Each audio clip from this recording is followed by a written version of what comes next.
to life in the time of coronavirus. I'm here with Dr. Zeke Emanuel, and we just heard from Bill Gates about the hunt for a treatment that would work for 95% of the population. Now, Zeke, there's one idea of a treatment that comes from the blood of people who've had the virus and recovered.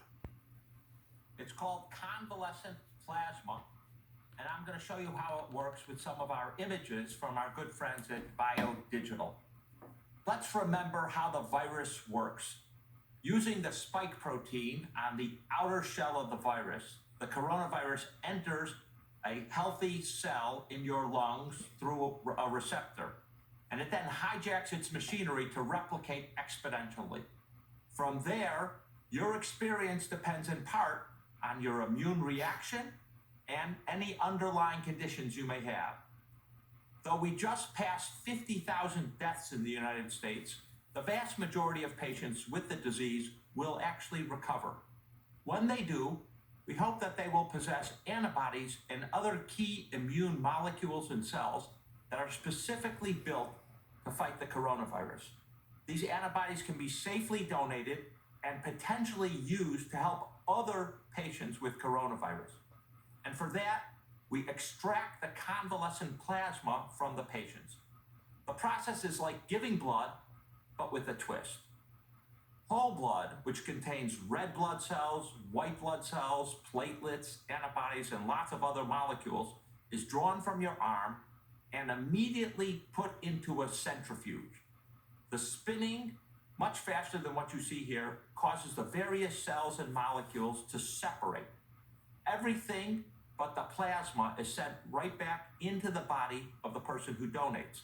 The plasma eventually goes to a patient sick with COVID-19. Now, different antibodies are targeted at different proteins, but the ones for the coronavirus know their mission. They attach to the spike protein on the outside, and that prevents the virus from binding to the receptors on your healthy lung cells. So the antibody may also tag the virus for targeting by the big guns that are killer cells from your immune system. So that's how convalescent serum works. Where are we in that process? Is it already in play where people have had coronavirus and recovered are able to do this? Yes, there are lots of places around the country that are collecting convalescent serum and are trying to reinfuse it into patients and seeing if patients who are sick with the coronavirus actually get better. There's a study at Johns Hopkins, a study at the University of Pennsylvania where I'm from, and at other institutions around the country. So this is a very promising treatment, but like everything else, we need to subject it to rigorous scientific evaluation, giving the plasma to some patients and not to others who look identical. Let me ask you this, because you and I talked to Bill Gates about this.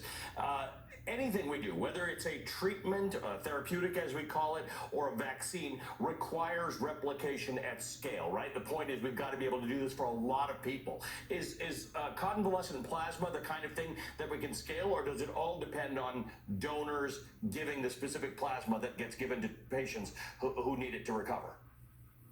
Well, you're absolutely right. You have to collect it from patients who've recovered and then reinfuse it. It's clearly a process that can only be done at hospitals, and it's not a process that can scale to hundreds of thousands or even millions of patients. But it is a process that can be used for thousands of patients who are particularly sick if it works effectively.